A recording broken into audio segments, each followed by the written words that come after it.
Chapter 4. Principles of Inheritance and Variation.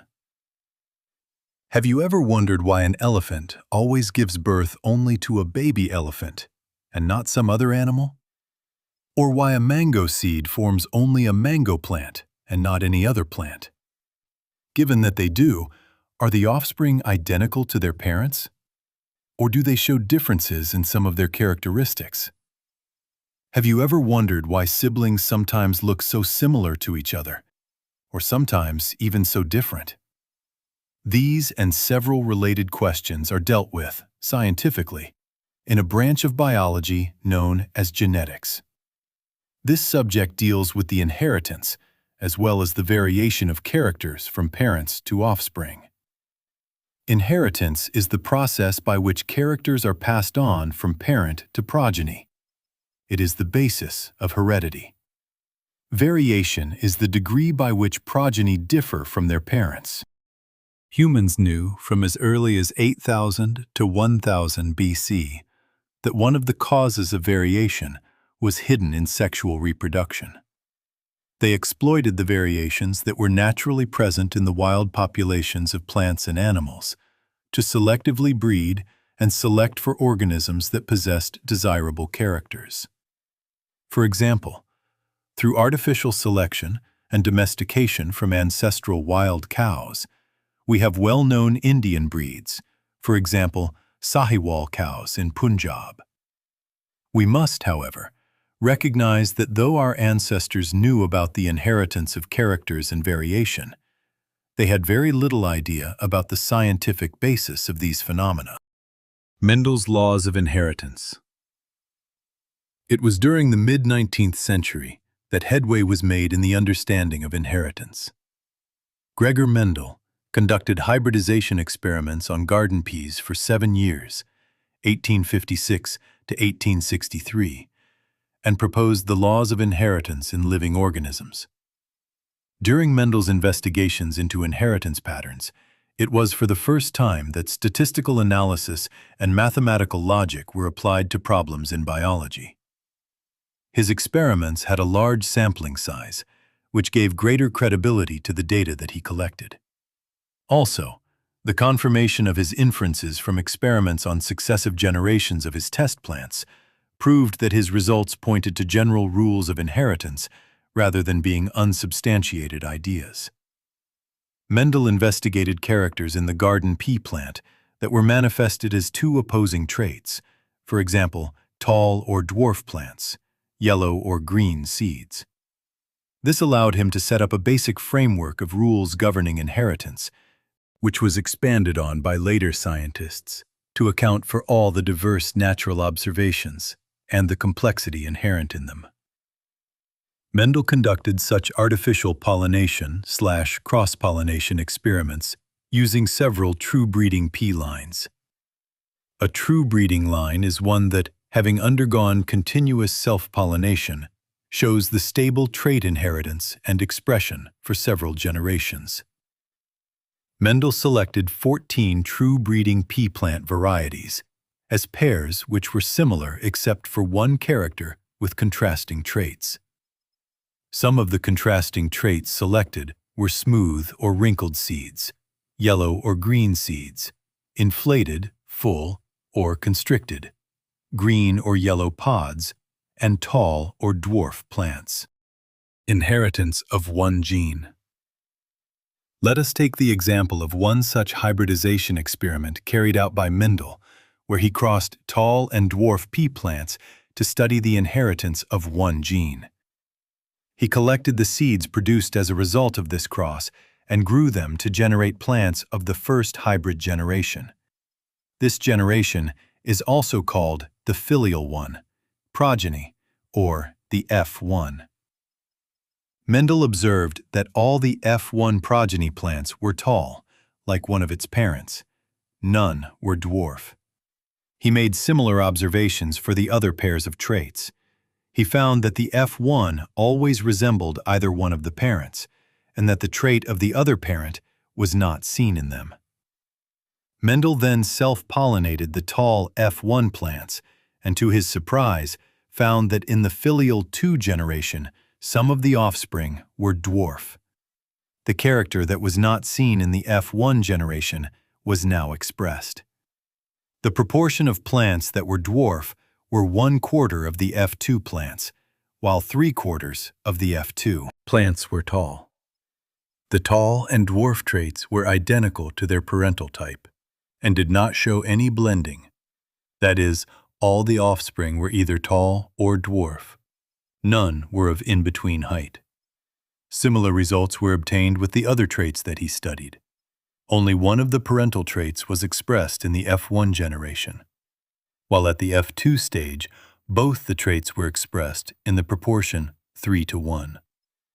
The contrasting traits did not show any blending at either F1 or F2 stage. Based on these observations, Mendel proposed that something was being stably passed down, unchanged, from parent to offspring through the gametes over successive generations. He called these things as factors. Now we call them as genes. Genes, therefore, are the units of inheritance. They contain the information that is required to express a particular trait in an organism. Genes which code for a pair of contrasting traits are known as alleles. That is, they are slightly different forms of the same gene. If we use alphabetical symbols for each gene, then the capital letter is used for the trait expressed at the F1 stage and the small alphabet for the other trait. For example, in case of the character of height, capital T is used for the tall trait and small t for the dwarf, and T are alleles of each other. Hence, in plants the pair of alleles for height would be capital T, T, capital T, small t, or small t, t. Mendel also proposed that in a true breeding, tall or dwarf P variety, the allelic pair of genes for height are identical or homozygous, capital T, T, and small t, t, respectively. Capital T, T, and T, T are called the genotype of the plant, while the descriptive terms tall and dwarf are the phenotype. What then would be the phenotype of a plant that had a genotype capital T and small t? As Mendel found, the phenotype of the F1 heterozygote TT to be exactly like the capital TT parent in appearance, he proposed that in a pair of dissimilar factors, one dominates the other, as in the F1, and hence is called the dominant factor, while the other factor is recessive.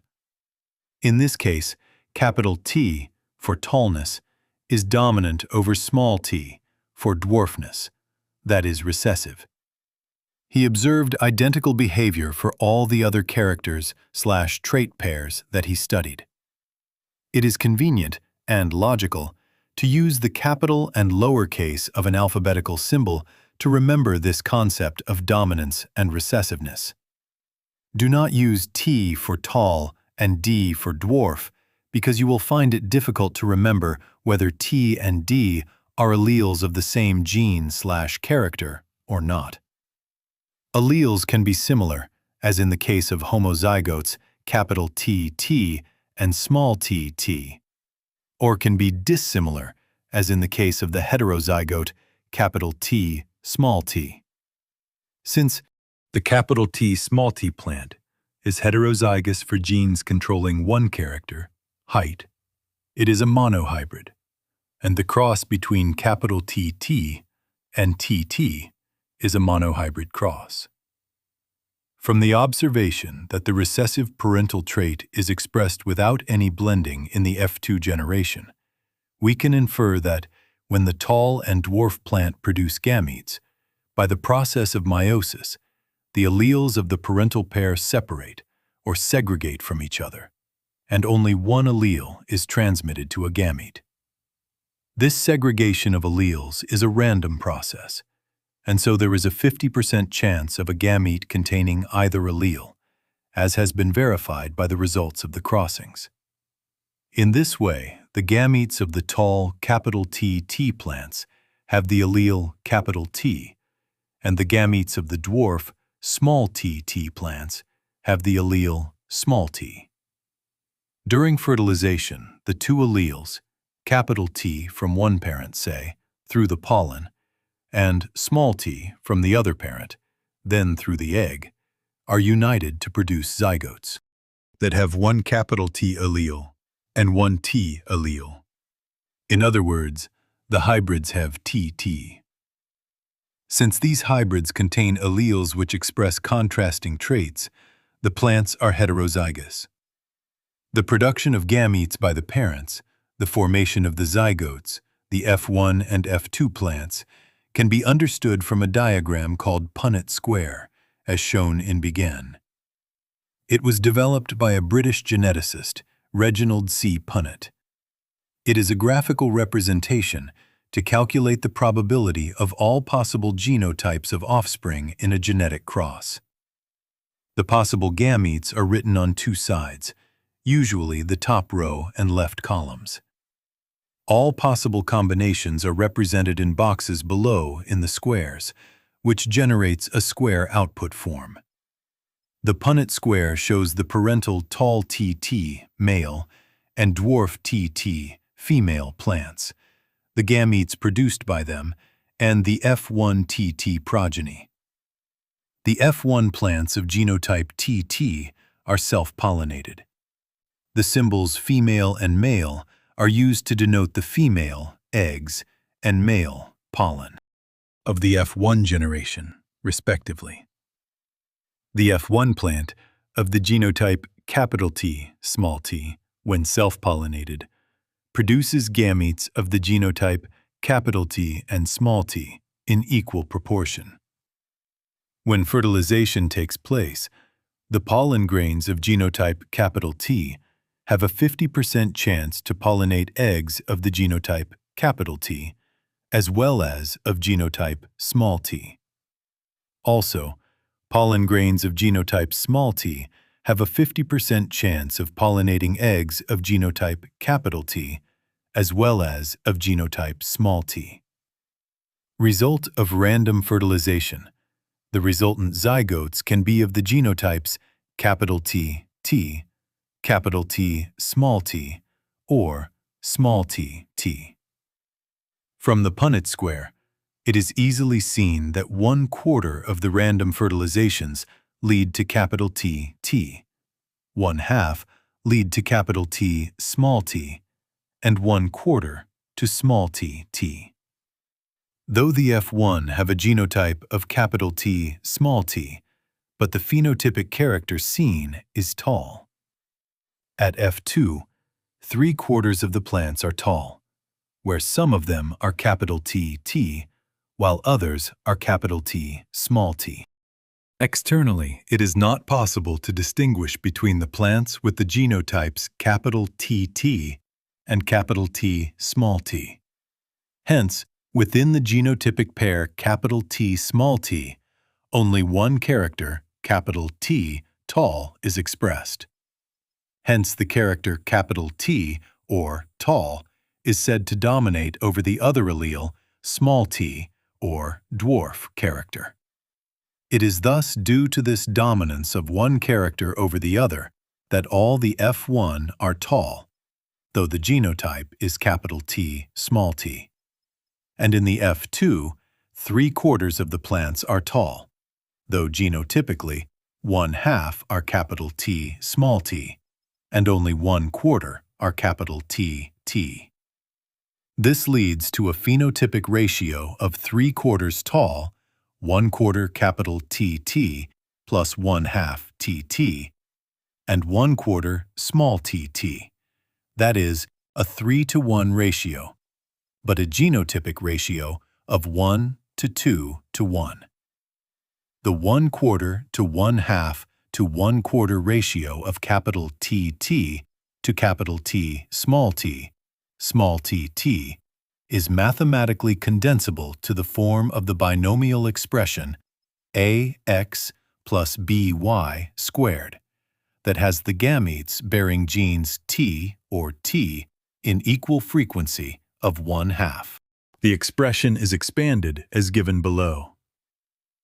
Mendel self-pollinated the F2 plants and found that dwarf F2 plants continued to generate dwarf plants in F3 and F4 generations. He concluded that the genotype of the dwarfs was homozygous, T. What do you think he would have got had he self-pollinated a tall F2 plant? From the preceding paragraphs, it is clear that though the genotypic ratios can be calculated using mathematical probability, by simply looking at the phenotype of a dominant trait, it is not possible to know the genotypic composition. That is, for example, whether a tall plant from F1 or F2 has TT or TT composition cannot be predicted. Therefore, to determine the genotype of a tall plant at F2, Mendel crossed the tall plant from F2 with a dwarf plant. This he called a test cross.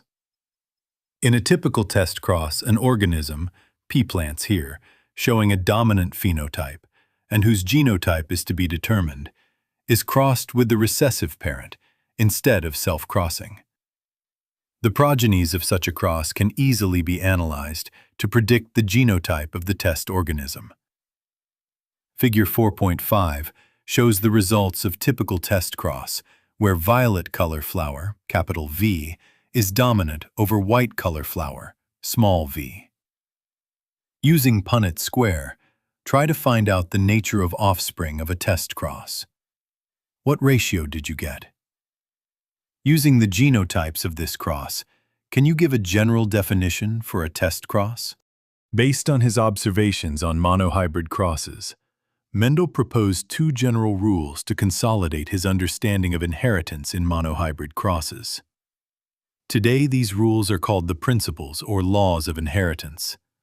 The first law, or law of dominance, and the second law, or law of segregation. Law of dominance. 1. Characters are controlled by discrete units called factors. 2.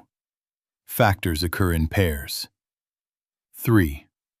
In a dissimilar pair of factors, one member of the pair dominates, dominant, the other, recessive. The law of dominance is used to explain the expression of only one of the parental characters in a monohybrid cross in the F1, and the expression of both in the F2. It also explains the proportion of 3:1 obtained at the F2. Law of segregation. This law is based on the fact that the alleles do not show any blending and that both the characters are recovered as such in the F2 generation, though one of these is not seen at the F1 stage. Though the parents contain two alleles during gamete formation, the factors, or alleles of a pair, segregate from each other, such that a gamete receives only one of the two factors. Of course, a homozygous parent produces all gametes that are similar, while a heterozygous one produces two kinds of gametes, each having one allele with equal proportion. Incomplete dominance. When experiments on peas were repeated using other traits in other plants, it was found that sometimes the F1 had a phenotype that did not resemble either of the two parents and was in between the two. The inheritance of flower color in the dog flower, snapdragon or antirrhinum species, is a good example to understand incomplete dominance. In a cross between true-breeding red-flowered capital, RR, and true-breeding white-flowered plants, small rr, the F1, capital R, small r, was pink. When the F1 was self-pollinated, the F2 resulted in the following ratio: 1 capital RR red, 2 capital R, small r, pink, 1 small rr, white. Here the genotype ratios were exactly as we would expect in any Mendelian monohybrid cross, but the phenotype ratios had changed from the 3:1 dominant to recessive ratio. What happened was that capital R was not completely dominant over small r, and this made it possible to distinguish capital R, small r as pink from capital RR red and small rr white. Explanation of the concept of dominance. What exactly is dominance? Why are some alleles dominant and some recessive? To tackle these questions, we must understand what a gene does. Every gene, as you know by now, contains the information to express a particular trait. In a diploid organism, there are two copies of each gene, that is, as a pair of alleles. Now, these two alleles need not always be identical, as in a heterozygote. One of them may be different due to some changes that it has undergone, about which you will read further on and in the next chapter, which modifies the information that particular allele contains. Let's take an example of a gene that contains the information for producing an enzyme. Now, there are two copies of this gene, the two allelic forms. Let us assume, as is more common, that the normal allele produces the normal enzyme that is needed for the transformation of a substrate S. Theoretically, the modified allele could be responsible for production of 1. The normal/less efficient enzyme, or 2.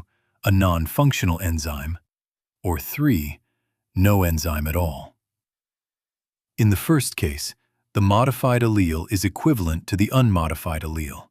That is, it will produce the same phenotype/trait, that is, result in the transformation of substrate S.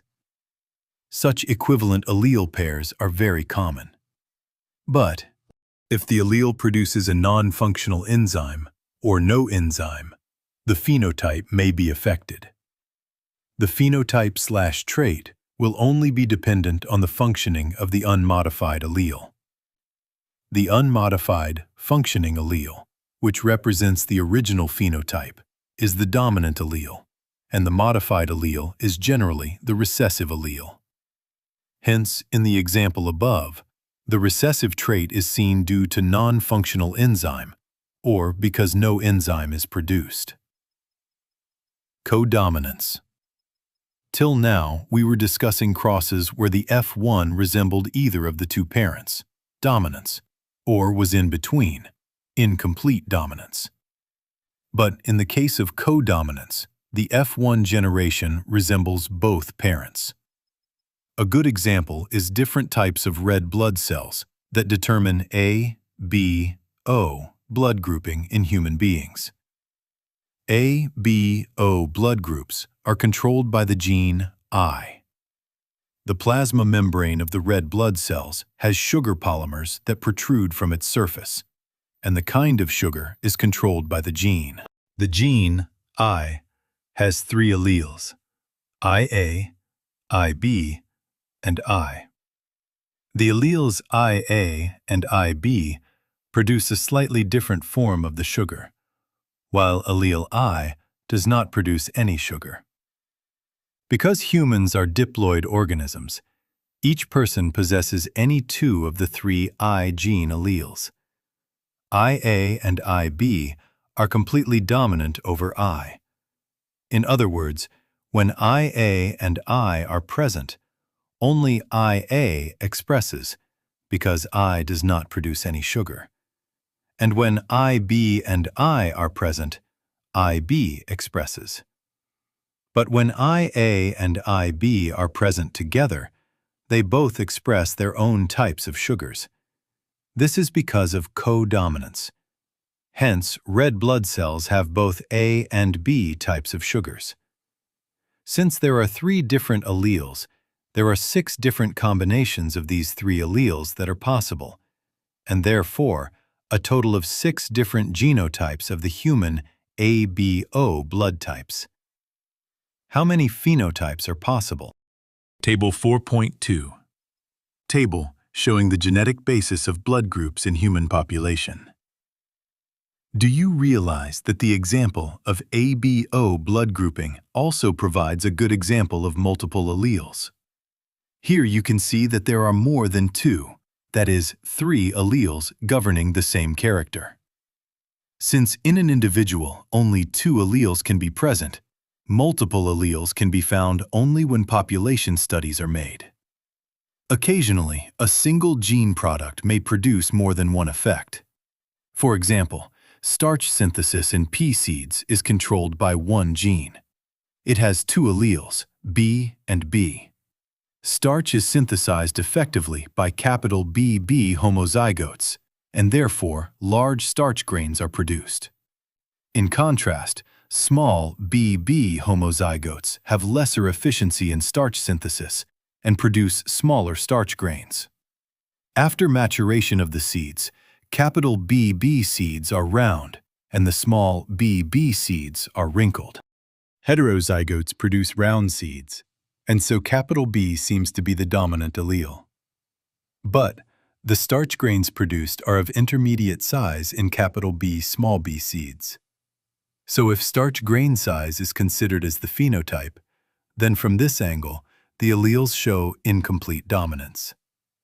Therefore, dominance is not an autonomous feature of a gene or the product that it has information for. It depends as much on the gene product and the production of a particular phenotype from this product as it does on the particular phenotype that we choose to examine, in case more than one phenotype is influenced by the same gene. 4.3. Inheritance of two genes.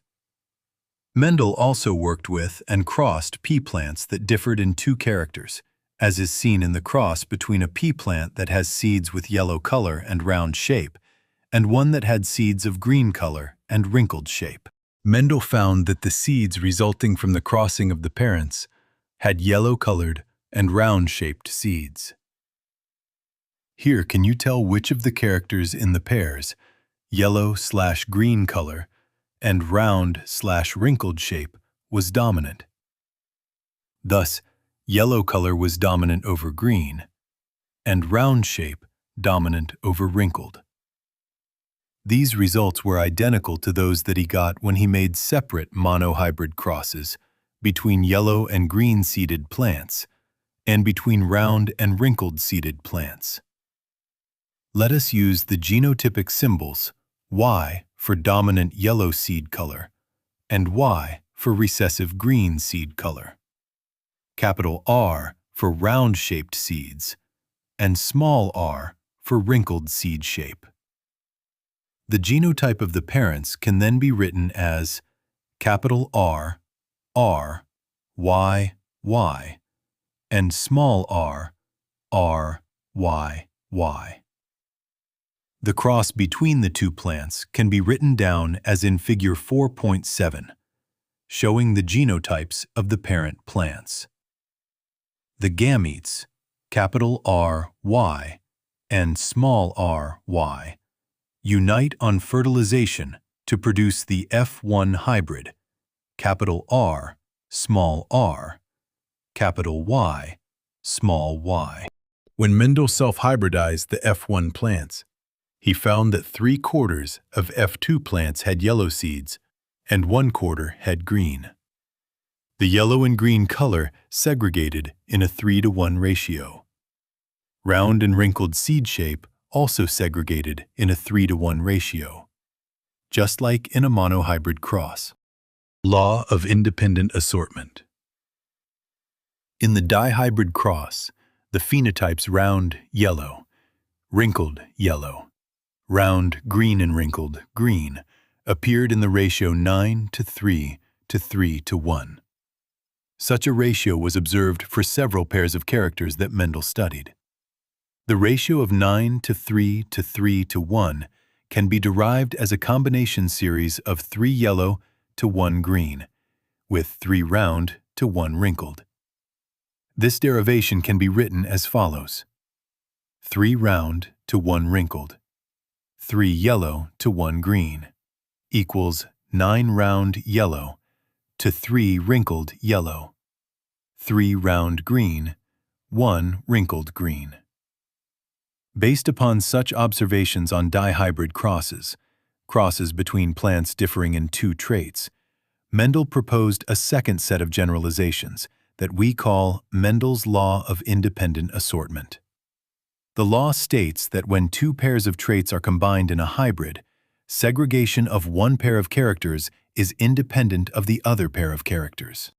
The Punnett square can be effectively used to understand the independent segregation of the two pairs of genes during meiosis and the production of eggs and pollen in the F1 capital R, small capital Y, small y plant. Consider the segregation of one pair of genes, capital R and small r. 50% of the gametes have the gene capital R, and the other 50% have small r. Now, besides each gamete having either capital R or small r, it should also have the allele capital Y or small y.